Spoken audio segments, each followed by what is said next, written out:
En lisière de forêt, le vélo et des effets personnels d'Evelyne viennent d'être retrouvés. À côté, la jeune retraitée est étendue. Elle a perdu connaissance.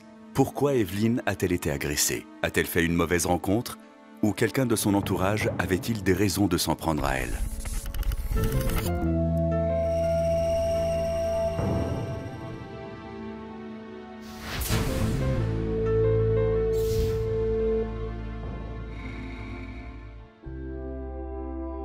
Une petite commune au cœur du Jura.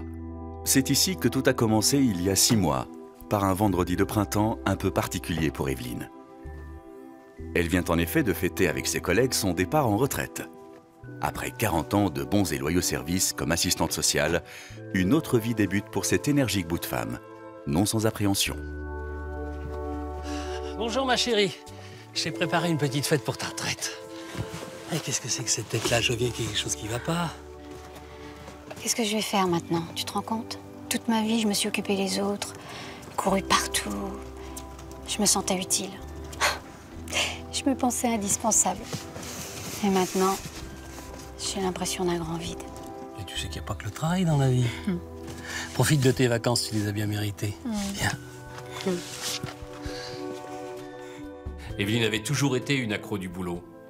Le soir, quand elle rentrait, elle me racontait sa journée en détail. C'était une passionnée. Et je comprenais cette sensation. Moi aussi, ça m'avait fait tout drôle quand j'ai pris ma retraite. Je dirigeais un magasin, j'avais plein de gens sous mes ordres, et puis... d'un coup, je me suis retrouvé seul. Mais maintenant, elle était là.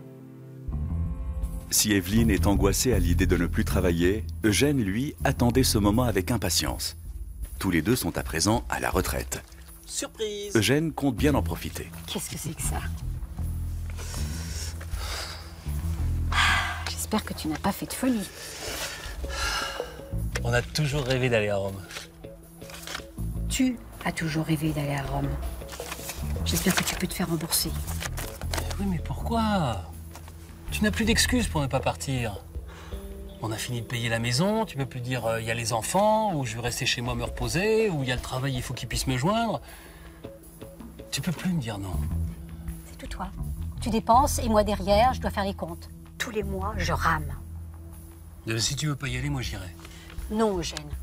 On n'a plus les mêmes salaires, nos retraites ne sont pas bien grandes. Mais on doit faire attention. Eugène, plus de dépenses superflues. Fais-toi rembourser. J'avais plein de projets, j'avais envie de voyager, de voir enfin du monde. J'avais besoin d'aventure. Je ne vais pas finir ma vie à arroser les plantes dans mon jardin. Ça faisait 1 an que j'attendais ce moment. J'étais tellement content de lui faire ce cadeau et elle me gâchait tout mon plaisir. Eugène est déçu par la réaction de sa femme. Comme à chaque fois au sein du couple, Evelyne a le dernier mot. Elle ne reviendra pas sur sa décision. Allez, Eugène, tu viens, arrête de bouder. J'ai pas envie. Ah, pourtant, ça serait du bien. Allez, viens respirer l'air de la plus belle région du monde. Eugène, Rome, à côté, c'est rien. Ça, t'en sais rien, t'y es jamais allé. Bah, allez, va, avec ton vélo, là, c'est gratuit, ça va te plaire, ça. Allez, va.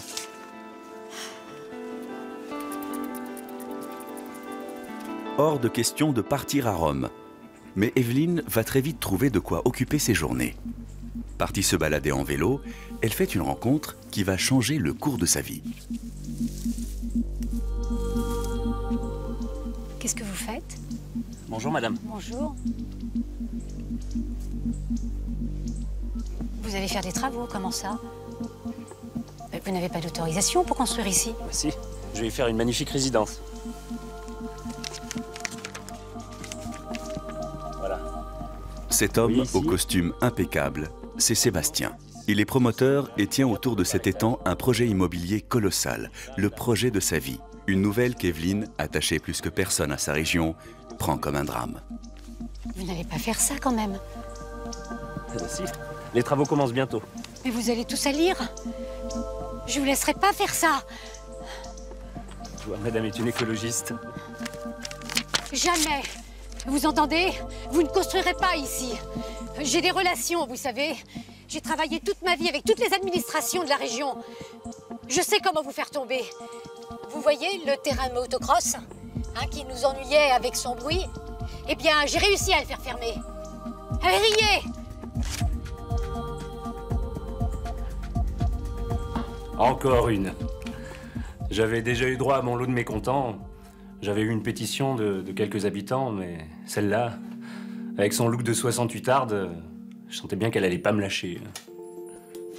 En effet, la toute jeune retraitée a trouvé son nouveau cheval de bataille. Et dans ce combat contre le promoteur, elle va trouver un allié. Rémi, un ami de longue date, revenu vivre dans le voisinage où il a pris la direction d'une agence bancaire. Evelyne! Oh non, Rémi! Oh, c'est pas vrai! Mais dis-moi, ça fait bien 20 ans qu'on s'est pas vus. Tu m'as reconnu? Une rencontre qui a l'effet d'une révélation pour Rémi. Et puis on a fait les 400 coups ensemble, tu te souviens? Comment oublier? Bah, tu sais, quand je suis revenu vivre ici, j'ai hésité à t'appeler. Enfin, j'aurais dû. Je suis désolé. Au fait, comment va Eugène? Ah, mon cher mari, j'ai pas trop envie de parler de lui en ce moment. Tu connais Eugène? Ah, écoute, je veux tout savoir de toi. Raconte-moi. Parle-moi de ta femme. Comment va ta femme? On a divorcé. Ah, je suis navrée. Ah, ça me fait vraiment plaisir de te voir. Reste pas comme ça, tout penaud, viens m'embrasser. Allez, viens me faire la bise. Je ressentais un truc si fort. Un coup de foudre à 60 ans, mon Dieu. Si on m'avait dit qu'un jour que c'était possible. Mais pourquoi maintenant? Pourquoi elle? Depuis leur retrouvaille, Evelyne et Rémi se voient presque tous les jours. Ils ont monté ensemble un collectif contre le projet immobilier qui frappe la commune. Aux grandes dames d'Eugène, le mari d'Evelyne. Tu viens avec nous, Eugène? Mais oui, Eugène, il nous faut des bras. Il faut qu'on soit nombreux pour défendre ce projet. Ils peuvent pas le détruire, cet endroit. J'ai passé l'âge d'agiter des pancartes, ça me donne pas envie. Bon, tu vas continuer à faire la gueule pendant longtemps? Écoute, une fois cette affaire réglée, je te promets, on partira en voyage. Ah oui, tu trouveras bien encore autre chose. Bon, viens, Rémi. Je savais qu'elle ne partirait pas avec moi, même après son pseudo-combat terminé. Puis elle était toujours avec ce Rémi. Dire qu'il y a quelques années, elle m'avait fait une scène parce que je traînais avec Sylvie, une collègue de bureau. J'avais dû arrêter de la voir. Et aujourd'hui, Evelyne passait son temps avec ce type. Eugène vit mal cette relation entre Evelyne et Rémi. D'autant que celle-ci est obsédée par cette histoire de projet immobilier. Ce jour-là, elle a réussi à obtenir un rendez-vous avec un journaliste. Rémi, lui, semble de plus en plus amoureux. Arrête d'être autant stressé. Tout va bien se passer. Oui, mais il est en retard. C'est vrai que cet endroit est magique. C'est ici que j'ai échangé mon premier baiser d'amoureux. J'avais 12 ans. Ouais, je me souviens, c'était avec moi. Oh, c'est pas vraiment un baiser d'amoureux, hein. Je voulais savoir comment les grands embrassaient. Et toi, mon meilleur ami, tu m'as proposé de me montrer. Vous avez un bisou de gamin. Je vais complètement oublier. C'était mon premier baiser. Tiens, voilà. En y repensant, je me demande si j'étais pas déjà amoureux d'elle à l'époque. En la revoyant, cet amour avait rejailli. Mais j'étais inquiet parce que elle semblait pas s'en souvenir de la même façon, pas avec autant d'émoi. De son côté, Sébastien, le promoteur immobilier, n'imagine pas ce qu'Evelyne manigance dans son dos. Il va le découvrir sidéré en écoutant la radio. Une résidence de luxe. Bientôt, on va privatiser l'accès. Alors que des familles viennent tous les dimanches profiter de ce lieu. C'est pas vrai, la garce. Mes investisseurs et mes clients étaient déjà énervés du retard que j'avais pris. Si les médias s'en mêlaient, j'étais mal. Ce projet, j'y avais mis toute mon âme, tout mon cœur et aussi toutes mes économies. Si j'arrivais pas à construire, je perdais tout. Même ma maison, j'avais été obligé d'hypothéquer pour pouvoir boucler mon budget. Evelyne mettait en péril mon avenir et celui de ma famille. Il fallait que je l'arrête. Dans 3 mois, Evelyne sera agressée. Sébastien, qui a risqué son argent et sa carrière dans cette entreprise, aurait-il pu s'en prendre à la jeune retraitée? Jusqu'où le promoteur pourrait-il aller si Evelyne finissait par compromettre son vaste projet immobilier?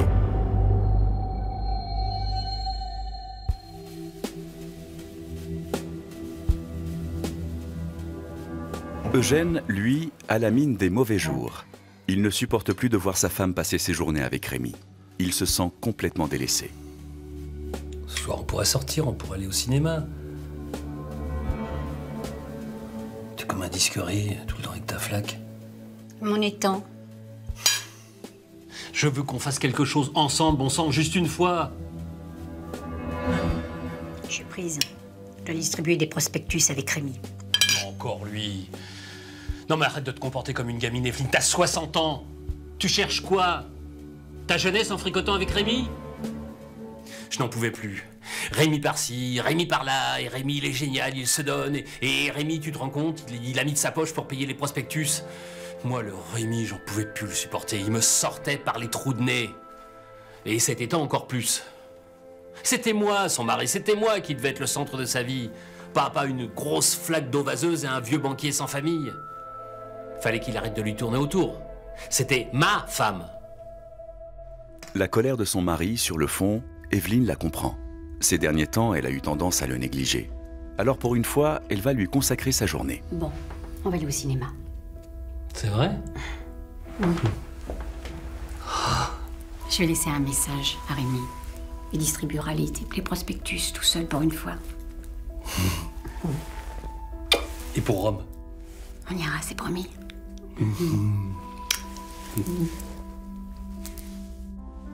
La décision d'Evelyne de passer l'après-midi avec son mari, Rémi va très mal la prendre. Pour la première fois, le vieil ami va se montrer jaloux et possessif. Qu'est-ce que tu fais là? Je venais te chercher pour aller en ville. Oh mince. T'as pas reçu mon message? Non. Désolé Rémi, hein, mais je l'emmène au cinéma. Je te rappelle que c'est ma femme, alors tu me la laisses. Elle me posait un lapin pour lui. J'en croyais pas mes yeux. C'était ça, sa chose importante. J'avais même pris un RTT pour l'accompagner et distribuer ses prospectus. Elle se moquait de moi ou quoi? Elle devait pas jouer avec mes sentiments. Ça me faisait tellement mal de l'avoir au bras de quelqu'un d'autre que moi, même si c'était son mari. Eugène a l'impression que sa femme va enfin s'occuper de lui et qu'ils vont pouvoir profiter tous les deux de leur retraite. Mais un courrier va briser tous ses espoirs.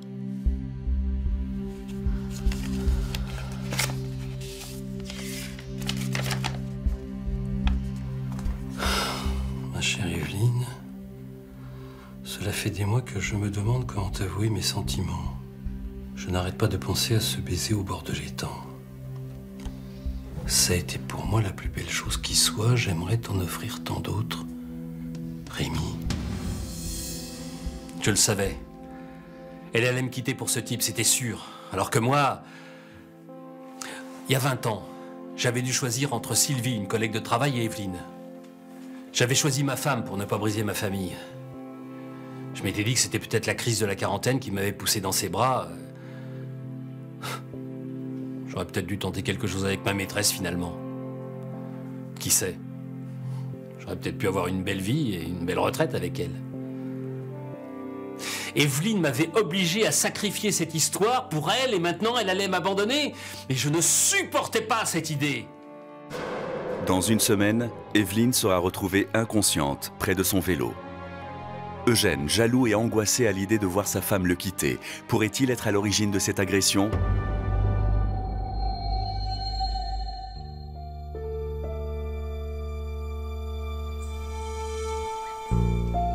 De son côté, Rémi a mis des distances avec Evelyne.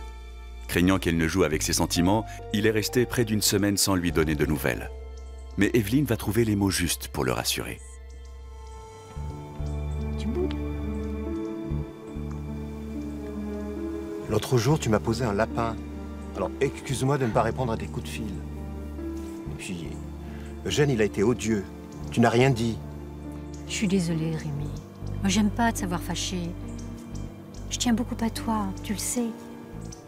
On a une relation forte tous les deux. T'as toujours été présent. T'as toujours été là. Tu comptes beaucoup pour moi.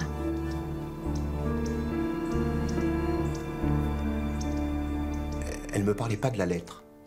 Elle était sans doute gênée. Mais tous ces mots gentils, doux qu'elle me disait répondaient à mes mots. Elle avait sans doute besoin de temps pour quitter son mari, Eugène. En fait, ça faisait 40 ans qu'elle vivait avec lui. Sa main posée sur la mienne, ça m'avait troublé, ça m'avait donné espoir.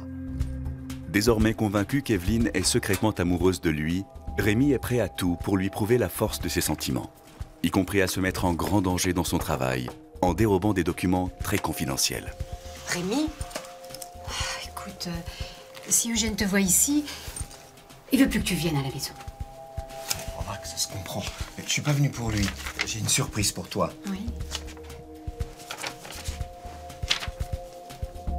C'est quoi? Les relevés de compte de monsieur le maire.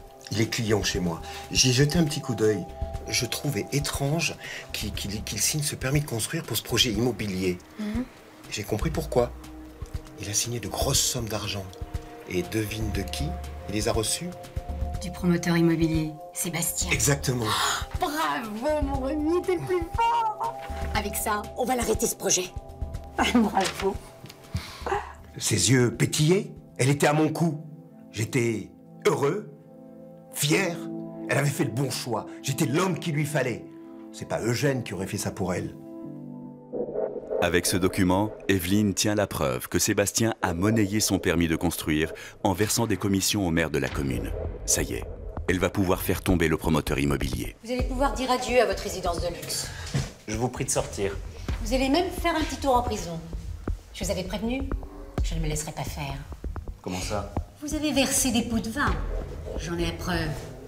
D'ailleurs, j'ai remis le double à la gendarmerie. Ils vont pas tarder d'arriver.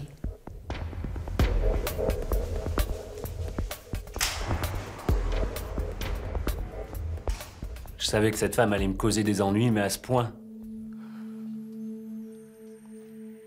Alors les flics sont venus me cueillir le soir même chez moi. J'allais tout perdre, à cause d'elle. Ma famille, mon affaire, ma maison. Ça me rendait fou. Elle allait me le payer. Evelyne jubile, mais Rémi, lui, semble tracassé. Et pour cause. Il a reçu une lettre de sa hiérarchie. Le banquier risque très gros. Champagne. Non, pas de champagne pour moi. Oh, on l'a bien mérité. La direction de la banque, ils sont furieux. J'aurais jamais dû te donner ces relevés de compte. Ce sont des papiers confidentiels. Ouais, ils vont statuer sur mon cas. Ils savent que t'as mis un escroc en prison? Il ferait mieux de te donner une médaille. Ils peuvent me mettre à la porte. Et s'ils font ça, je perds mon indemnité de départ à la retraite. C'est interdit ce que j'ai fait, tu comprends? Je risque même des poursuites judiciaires. Ne t'inquiète pas, je serai toujours là pour toi. On va surmonter ça ensemble. Tiens, une coupe de champagne. Allez, ça changera pas le problème. J'avais agi sans réfléchir aux conséquences. J'étais tellement pressé de lui montrer ce dont j'étais capable pour elle. Je voulais qu'elle me regarde avec amour, avec fierté. J'avais tout donné pour ce travail, des années à bosser comme un dingue. Ça m'avait même valu un divorce. J'avais tout fichu par terre à 6 mois de la retraite. J'aurais dû attendre avant de lui donner ce papier. Elle me faisait faire n'importe quoi. Dans 2 mois, Evelyne perdra connaissance après avoir été agressée. Rémi l'aime à la folie. Comment cet homme, qui se révèle être très jaloux et très possessif, réagirait-il si Evelyne rejetait son amour?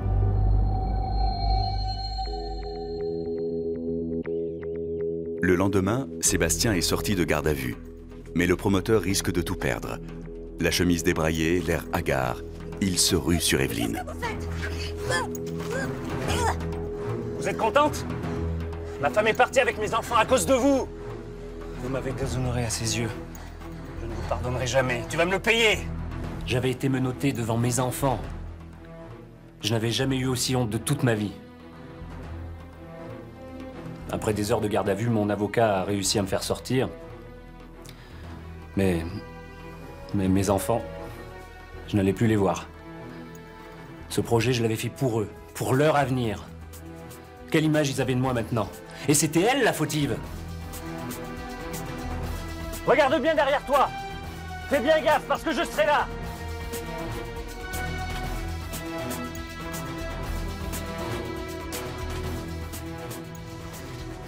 Terrorisée par cette agression et par les menaces de Sébastien, Evelyne se précipite chez elle auprès de son mari. Ce qu'elle va découvrir va l'anéantir. Eugène veut faire payer à sa femme sa relation avec Rémi. Dans ses bras, la femme qu'il avait éconduite 20 ans plus tôt. En l'espace de 10 minutes, la vie d'Evelyne vient de basculer. Comment as-tu pu me faire ça? Avec elle? Mais tu revois bien tes anciens amants? Mais Rémi... Pourquoi pas? Non, Rémi est un ami. Oh, prends-moi pour un idiot aussi. Ouais. Tu te fais des idées, Eugène. Je ne t'ai jamais trompé. Je te le jure. Mais pourquoi tu m'as fait ça? J'avais appelé Sylvie après avoir lu la lettre. Elle se souvenait de moi. Elle m'avait pas oublié, même après tout ce temps. Je l'avais quand même invitée à la maison, en espérant qu'Evelyne la voie. Après tout, elle invitait bien son Rémi, sans arrêt. J'avais envie qu'elle souffre, qu'elle voie ce qu'elle me faisait subir depuis des mois. Et elle qui osait encore me dire qu'il ne se passait rien entre eux. Evelyne est assommée. Son mari lui a brisé le cœur et Sébastien la menace. Il ne lui reste plus qu'une personne vers qui se tourner, son ami Rémi. Je sais que tu as des soucis plus graves que les miens en ce moment, mais j'ai besoin de parler. Oui, j'ai besoin de toi. Est-ce qu'on peut se rejoindre devant l'étang? Merci. Ah, j'en étais sûr, tu couches avec lui. Hein, cet étang, vous vouliez le sauver pourquoi? Pour aller faire vos cochonneries là-bas, tranquille dans l'herbe? Arrête, j'ai plus envie de parler avec toi après ce que tu m'as fait. Va rejoindre ta Sylvie. Tu crois que tu m'as pas fait de mal? Hein? Je te préviens, si tu pars le rejoindre ce soir, quand tu seras rentré, moi je change les serrures et tes valises seront sur la rue. C'est clair? Et c'est un peu. Ce soir, Evelyne va se faire agresser. Mais par qui? Son mari Eugène, convaincu qu'elle va le quitter pour Rémi. Sébastien, pour se venger de cette femme qui, de sa famille à sa situation, lui a fait tout perdre. Ou Rémi, qui n'aurait pas accepté qu'elle rejette son amour.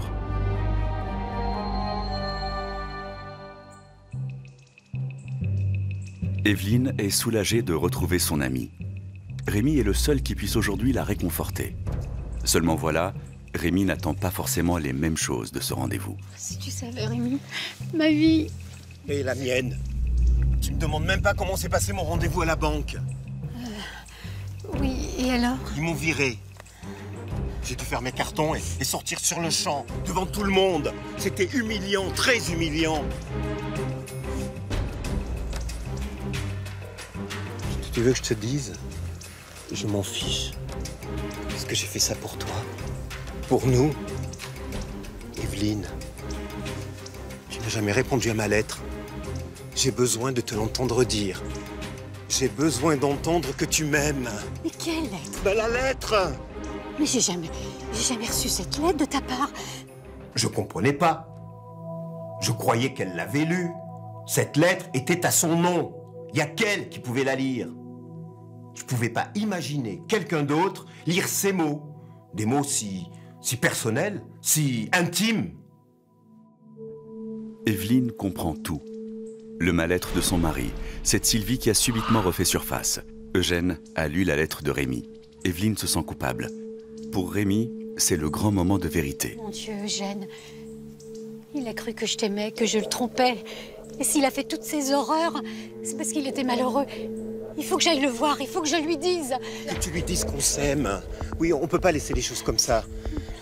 J'ai besoin d'être avec toi. J'ai envie de vivre notre amour au grand jour. Non, Rémi, non, je t'aime pas d'amour. Je t'aime comme un ennemi. J'aime mon mari, même si on se dispute de temps en temps, même s'il va bouder dans le jardin. Je l'aime.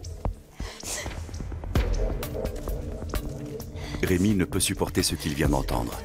Evelyne ne peut le repousser et rejeter son amour. Mais qu'est-ce qui te prend? Mais qu'est-ce qui te prend? Dans un geste désespéré, il la pousse. Arrête-moi! Lâche-moi! Evelyne dévale le fossé et perd connaissance. À la vue de la femme qu'il aime gisant sur le sol, Rémi, paniqué, prend la fuite.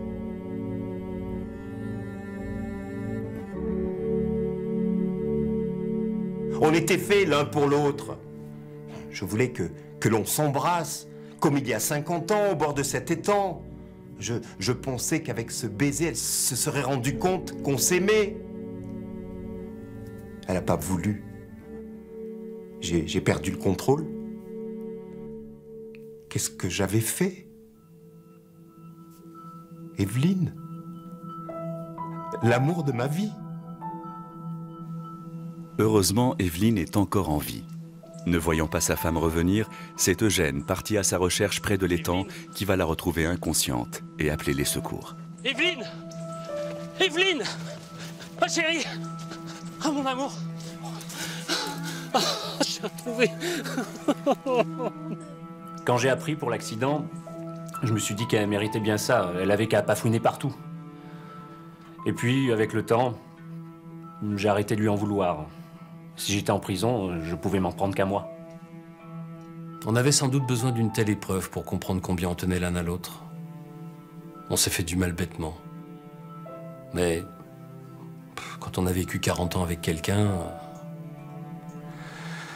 Evelyne m'accompagne désormais dans tous mes voyages. Et moi, je l'aide même à faire ses pancartes pour ses nouvelles causes. Elle arrête jamais. Hier l'étang, aujourd'hui la sauvegarde d'une grenouille en voie de disparition. C'est une femme entière, pleine d'énergie. Et je l'aime. Rémi a été condamné à 3 ans de prison ferme pour tentative d'homicide et délit de fuite. Sébastien a dû abandonner son vaste projet immobilier. La justice l'a condamné à 1 an de prison pour corruption. Eugène et Evelyne se remettent doucement de cette histoire qui aurait pu tourner au drame. Ils ont décidé de profiter pleinement de leur retraite.